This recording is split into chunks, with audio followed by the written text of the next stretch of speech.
dito sa bahay namin or dito sa mga amo. Kaya ano yung pagkain nila. Kagaya ngayon, isda.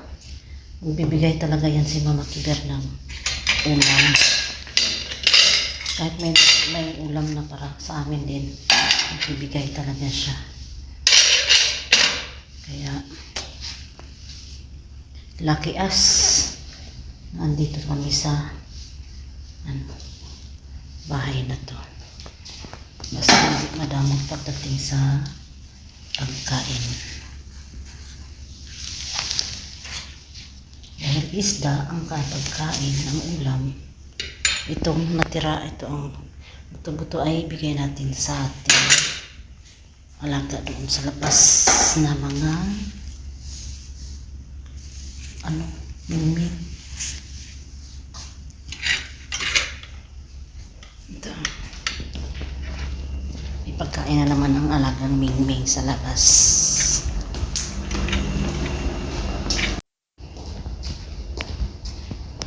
Actually noon, nakita ko ni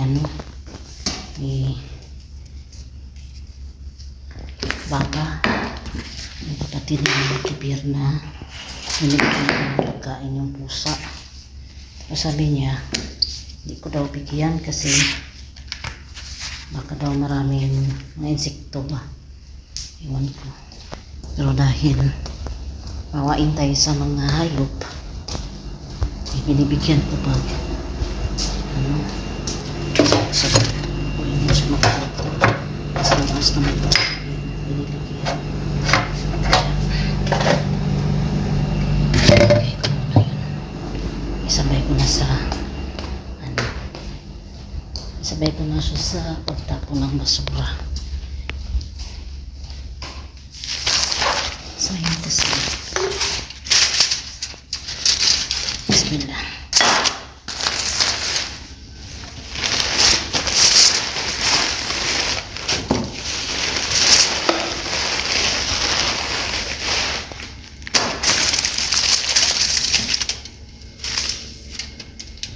Off natin ang ilaw. On lahat ng ilaw. Ayan. Ay time para smart. Ito yung smart. Kung sa atin pa floor mat. Ay, floor mat. Ayan. Mantil ba? Mantil.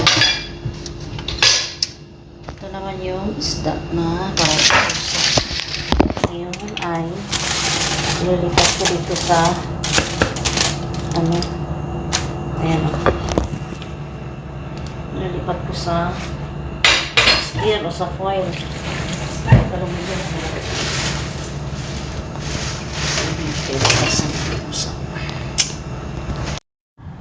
Meron ako dito tirang buto-buto ng mga ng isda na ulam ng mga amo. Ito yung ibibigay natin sa mga pusa dito sa labas para may makain din sila. Ito ako, asa na sila ngayon. Mainit na kasi dito ngayon. Ito yung pagkain o mga yung isda na tira-tira ng alam. Hindi ko na yan kukunin dyan para ayan siya. Ayan na. Nalagyan na natin yung pagkain ng mga pusa. Kaunti lang yun pero at least may papain na sila. Ayan na mag-alas na ako ng kinainan. Okay. Mga kapiyat na. Kung saan naman talaga itong kapiyat. Kasi kayo siya na sibigising. Magas mo tayo ng kamay. Magas muna tayo.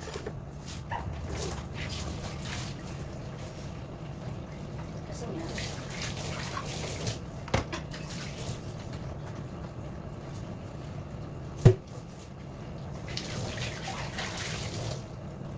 hindi natin kasi ng isda.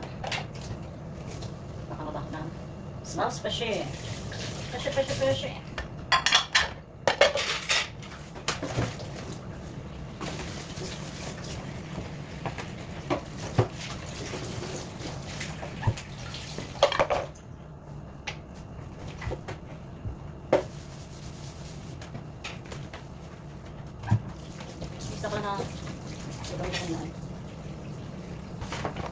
isda na kainin ito kayo.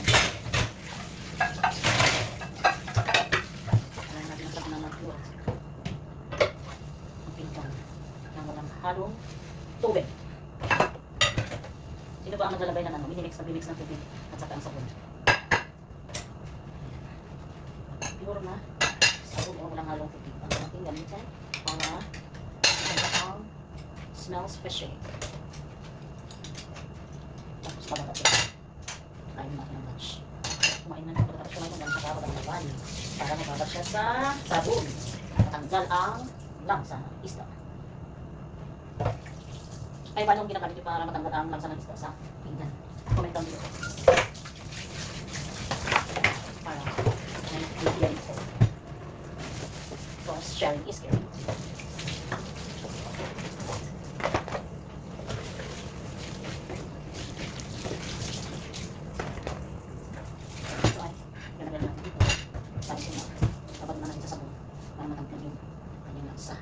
Tawagan ko namin tagalog. Sabay kami kakain para masayang layo. Ang baho ng isda. Kailangan mag-spray. Spray tayo. Tingnan natin kung ano ba. Madala siya sa spray. Wala kasing ano dito. Buko. Dapat buko rin. Ito yung pang spray.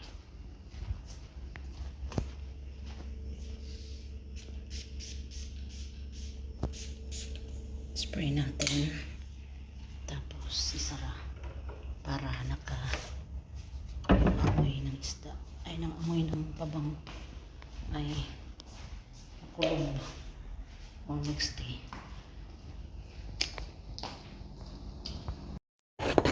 Ito yung salad na tira ni Mama Kibir.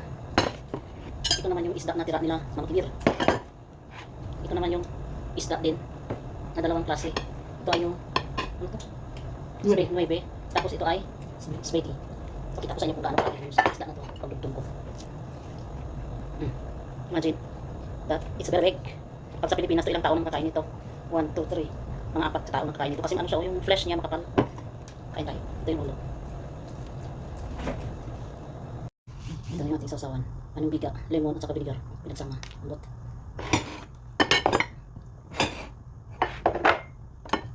Kain tayo. Yung una kong kakainin ay ang ulo. Dahil sa ulo. Hindi ka nakain ito? Kaya pero bakit? Tingnan yung kapal ng flesh niya. Kasi ito pa nang madadalihan tayo itong magalitan ng isda. Ano siya ba? Nasumo. Ayan. Nauumay siya. Dahil sa kapal ng flesh. Bismillah.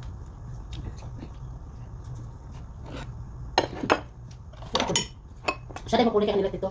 Magmagulit siya nilat. No, kain tayo ng dinner. Ang dinner ko ngayon ay pizza zatar. Pizza. At isa din ito. With cold milk.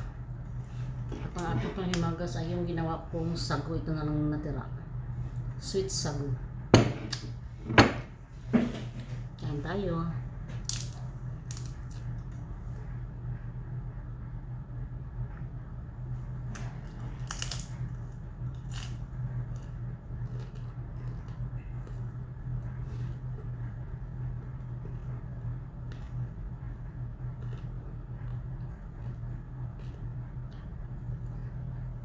Tirang breakfast kasi ito ni Mama Kibir kanina.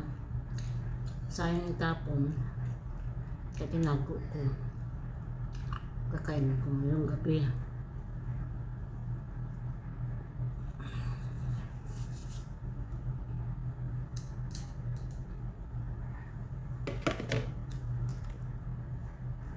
So,